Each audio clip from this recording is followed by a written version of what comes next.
Hello again, everyone. It's Cynthia, your host. Welcome back to the show. Today, it's still Christmas time.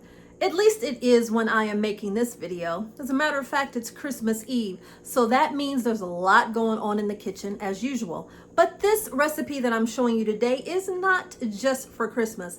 It's for any special occasion, or even if you're just like relaxing at home and want to like treat yourself a little extra. It's a really sweet, a really cute, and a really fun tradition on hot chocolate. Today we're making hot cocoa bombs. Now the list goes on and on, the different varieties, the different flavors, even the different sizes that you can use when you make hot cocoa bombs. So we're gonna go through a few different ones, a few different shapes, and have some fun with it. So get ready to get in the kitchen. Let's make some hot cocoa bombs.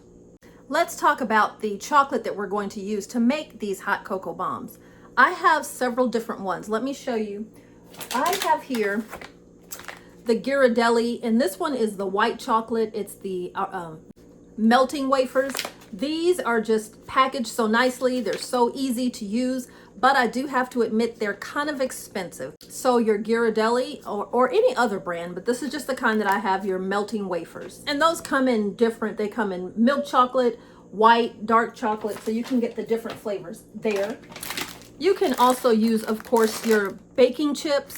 Now these don't melt as well. It takes a little bit of extra to make sure that they don't burn, that they stir easily. You certainly can use baking chips in your chocolate. It's not the recommended, but if that's what you have to use, you can make it work. You can use baking bars. This is a 72% cacao dark chocolate Swiss bar. Now these are just like they say bars that you could break these up and melt these. These would take a little bit of extra work because they're thicker. They're not I wouldn't recommend them to do this. This is another option to use. And also they have sell bags of candy melts in all different colors. Here are some black candy melts that I was using for eyes in another recipe, but they come in all different colors. Name a color, even up here it kind of shows you, you can find it in what they call candy melts. I am going to start off with melting my chocolate. I am just going to use a plastic container, something that's microwave safe, because this will go into the microwave. We're going to start off with 30 seconds and then check it every 15 seconds and give it a stir, because the one thing you don't want to do is burn the chocolate. You have to have chocolate that's nice and easily meltable, that can stir and, you know, drip very easy. That's the kind of chocolate that you need. So we need a microwave safe dish, and then we're gonna pop it in there. One thing that I do, I use some spray to spray my dish. The chocolate, of course, is going to harden back up again, and this just helps me to keep everything a little bit more easy to stir it around. So I'm using a bag of white chocolate chips that I had already because I've been in the kitchen cooking. Let's add those.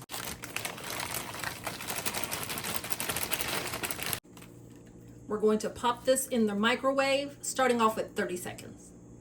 While we are microwaving those chips, I want to talk to you a little bit about the next step, which will be where we're going to actually make the shape for these cocoa bombs, and they are silicone molds. Let me show you. Here is a larger size silicone mold, and like I said, they're made out of silicone, washable, microwave safe, very easy to use, very easy to use. This is the larger size, and they come in all different sizes and colors. I also have a smaller size, so 6 in here, 6 in the other. Here's a difference in the size.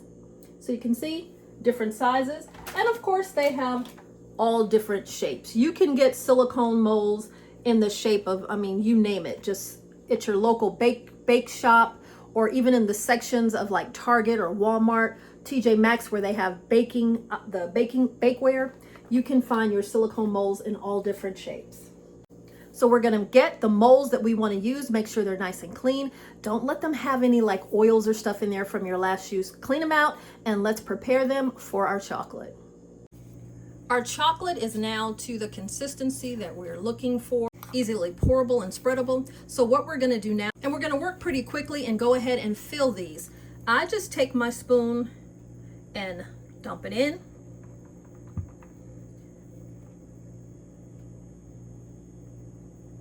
And then you'll see in just a little bit how we're gonna move this around.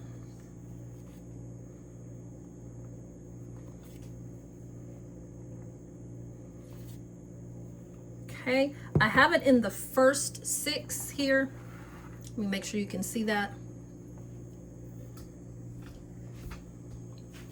And I'm just gonna take my spoon and help to move this around. It needs to coat the entire side of the mole all the way up to the top. Some people take theirs and pour it around. Like, I just take my spoon and help me get this here. Move it all around so it coats all the way up to the top. You're making sure that you don't have any white spots or you can see through your chocolate. We don't want that. The chocolate needs to be completely coated all around the sides and the bottom of your silicone mold. So you don't want to see any bare spots anywhere in your mold. Then you can tap these out to make sure that they're fully coated. And the next thing that we're going to do is pop these in the refrigerator or the freezer, depending on how quickly you need them.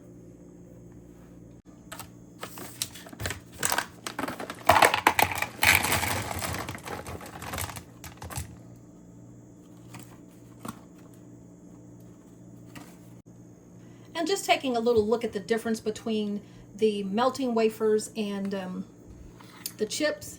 This is the consistency that we're looking for, and this took about 60 seconds total. So it's just a lot easier to work with the melting wafers. Let's put some more in the molds.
Taken them out of the refrigerator, and it's time to pop them out of the molds, and I just have my plate ready to set them here.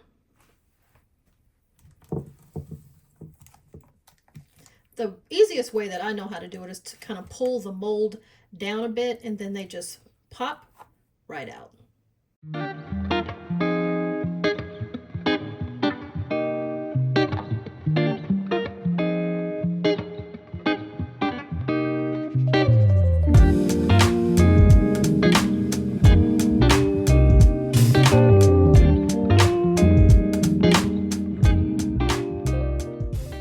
They are all removed from the molds, and now it's time to fill them.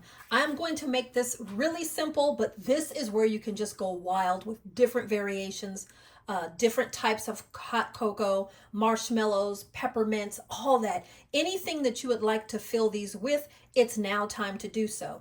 What you're going to do is half of the shells, because the other half we have to seal it, you're going to put in your favorite hot cocoa mixture or candies. It's time to go wild, have fun, and get half of these filled up. Let's do it now.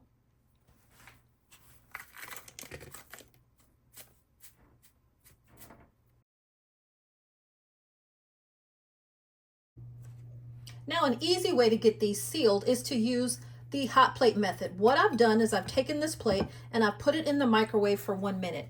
And because I love easy cleanup and making life simpler, I am now going to get a piece of parchment paper and just lay it on this hot plate.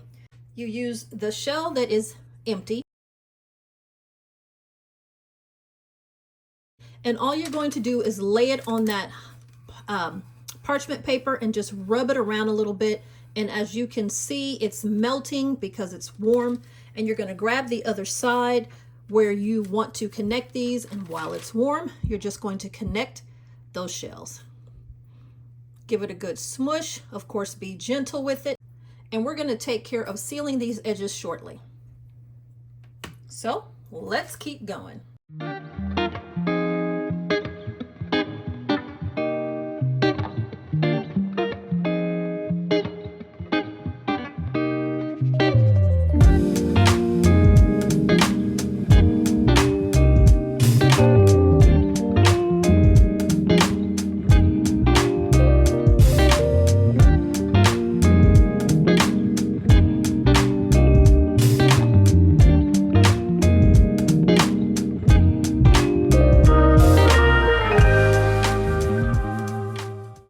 Several ways that you can take care of the edges. You can use a piping bag full of some warm chocolate, or I just take my finger and use what's left over here to seal this around.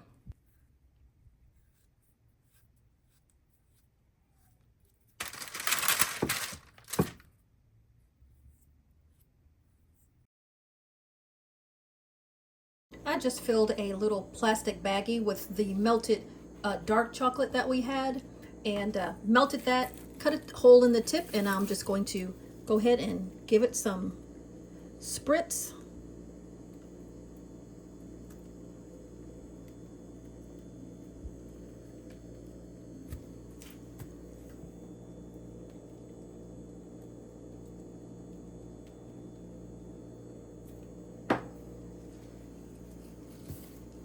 And there you go.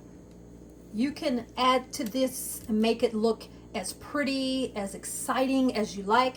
As a matter of fact, I'm going to show you some examples of the cocoa bombs that we are making. Here are our milk chocolate with white chocolate drizzle, peppermint, white chocolate, and peanut butter. Here's another look. Hearts for Valentine's Day, salted caramel, and the famous mouse. And you can also make these in a cup form. Thanks so much for joining us today. If you liked the video, please do give us a like and share this video. Please do subscribe to the channel. Let me know if you have any questions, and we'll see you again in the kitchen.